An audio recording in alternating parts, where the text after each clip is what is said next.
दिल्ली में गिरते पारे के बीच किसान नेता पिछले 25 दिन से सड़क पर आंदोलन की लौ जलाए हुए हैं। हठ एक ही, कृषि कानूनों को रद्द कराए बिना खेती किसानी की अपनी जमीन पर वापस नहीं लौटेंगे।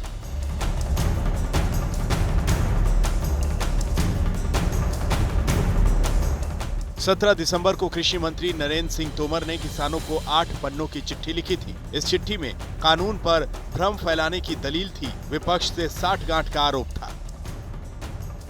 कल देर रात किसानों ने चिट्ठी का जवाब चिट्ठी से दिया, आरोपों का जवाब आरोपों से दिया।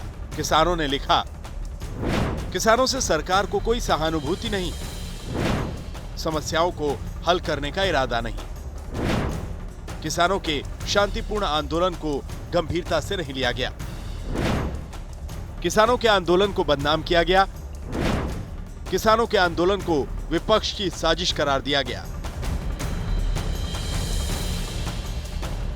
किसानों ने पलटवार किया, विपक्ष हो या सरकार, इस बार किसान गुमराह नहीं होंगे और किसी भी हाल में कानून रद्द करने से कम पर समझौता नहीं होगा। किसान नेताओं ने सरकार की चिट्ठी का एक एक कर जवाब दिया। सरकार की चिट्ठी में आंदोलन को राजनीतिक दलों का कुचक्र बताया गया। किसानों ने जवाब दिया, हमारा आंदोलन किसानों का है, ये असल मुद्दों से भटकाने की कोशिश है। सरकार ने चिट्ठी में लिखा, किसानों की जमीन पर कोई खतरा नहीं है। किसानों ने सवाल उठाए, किसानों को कर्ज जमीन गिरवी रखकर ही दिया जाएगा, ऐसे में वो सुरक्षित कैसे हैं? सरकार की चिट्ठी में मंडियां, एमएसपी और सरकारी खरीद जारी रखने का आश्वासन है। किसानों ने सवाल उठाए, सरकार एमएसपी और सरकारी खरीद को कानूनी आधार क्यों नहीं देती? ठेका खेती पर सरकार का दावा है कि ठेके में उपज का भुगतान समय सीमा के भीतर होगा, किसान कभी भी करार तोड़ सकते हैं। किसानों ने सवाल किया, ठेका कानून एक तरफा, सरकार का दावा है किसान फसल कहीं भी बेच सकते हैं और अपना रेट तय कर सकते हैं। ये बात वही मानेंगे जिन्होंने खेती नहीं की है, किसानों को कभी उनके रेट नहीं मिलते। वो आ नहीं रहे, सरकार के लोग तो नहीं आ पाए कोई अभी।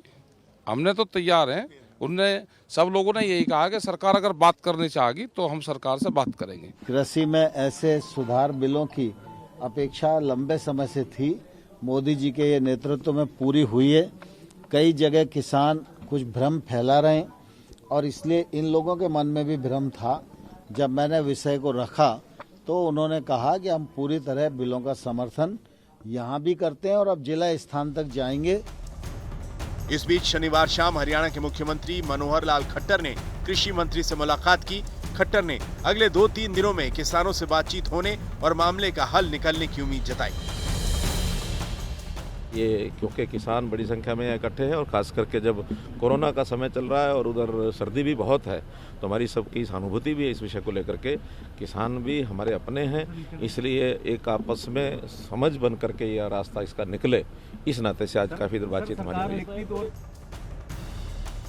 अकाली दल के बाद अब किसानों के मुद्दे पर एनडीए के एक और सहयोगी ने गठबंधन से अलग होने के संकेत दिए हैं। आरएलपी चीफ और नागौर से सांसद हनुमान बेनीवाल ने शनिवार को संसद की 3 अलग अलग समितियों की सदस्यता से इस्तीफा दे दिया। हालांकि अभी वो एनडीए से अलग नहीं हुए।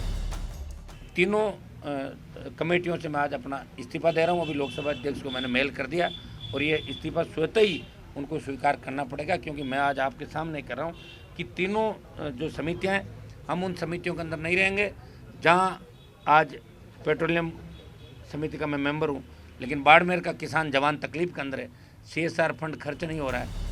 गृह मंत्री अमित शाह ने आज तक से खास बातचीत में किसानों को मनाने और गतिरोध टूटने की तरफ इशारा दिया है। ऐसे में माना जा रहा है कि सरकार किसानों से फिर बात कर सकती है। इधर किसान संगठन आज आंदोलन के दौरान अपने खोए हुए साथियों को श्रद्धांजलि देंगे।